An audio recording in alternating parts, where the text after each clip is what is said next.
It is now a pleasure to welcome into the CTI Buzz Zone the Commissioner of the Federal Communications Commission, Jessica Rosenworcel. And Commissioner Rosenworcel, thank you for being with us. We appreciate that. Thank you for having me. Let's talk about, well, the spectrum. We're going to get off, but I know you recently gave a speech, 10 key elements, customer service and spectrum policy, and read the highlights of that if you would. Well, you know this, the world's gone wireless. That's what I heard. Yeah, you can walk around here and you can see it. In fact, it was 40 years ago last month that Marty Cooper made his first cell phone call on a corner of a street in New York City. And in the next 5 years, we're going to see mobile broadband increase by 13 times. So we've got to be prepared for it. And I think the good news is that the FCC has a lot of things going on to prepare for that. We're going to have some auctions of 65 megahertz of spectrum that Congress directed us to work on. We're going to do some creative things called incentive auctions. And we're going to work to make sure our secondary markets for spectrum remain strong. Right, so you have some challenges, obviously, with regard to the auctions. And there's a lot of discussion about the timetable, right? Can you keep this on the rails right now because of some personnel movement at the commission? What do you think? I mean, can it happen in a timely way? These are big, epic tasks. Well, You're they right. are. They're big. From our point of view. Yeah, they're important too for the economy as a whole. Sure. I mean, the wireless economy already generates about $200 billion in revenue and has 3.8 million jobs associated with it. So we got to care about doing this right. And for my part, I think what we have to do is start putting these auctions on a calendar so that consumers, companies, any stakeholders with interest know when they're happening. I'd like to see us hold the traditional auctions in 2014, and by the end of 2014 also hold the incentive auctions. So that's putting a whole lot of airwaves on the market in a short period of time, but I think that's bound to generate a lot of interest too. And I would think too, some of those challenges obviously are about the government use. Who's where, who's doing what, how do you get that so that all the stakeholders are satisfied? So, I mean, how do you do that? I mean, how do you appease all sides and yet the American economy, you said, and consumers at the end of the day do benefit? I think it's true what you just said, that there's a lot of federal use of spectrum out there. A lot of federal missions from the Defense Department on down make use of our airwaves. I think we need to respect that. At the same time, I think it's a good moment to start being more creative about how we entice federal users to repurpose spectrum for commercial use.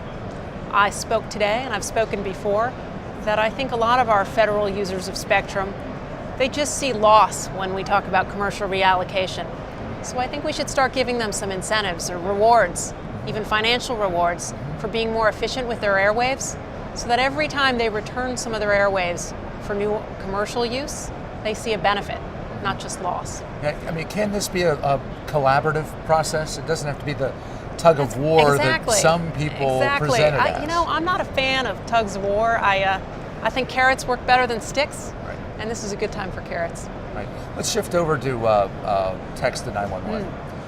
How do you see that taking shape, and ultimately, what's that leapfrog to next generation 911?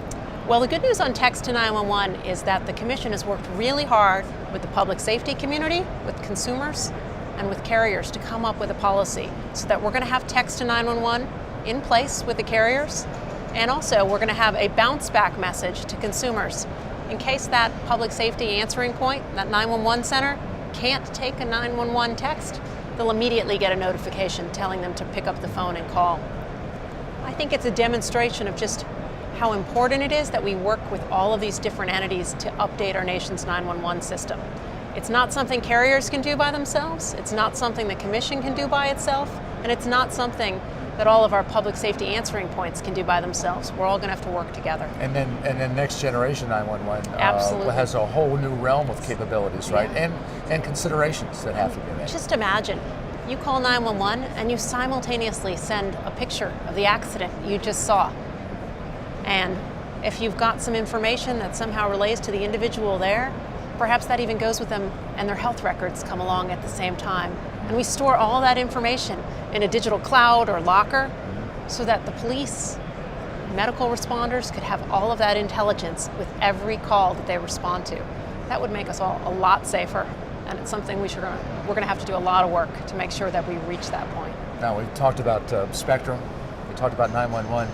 A lot of these issues are certainly front burner.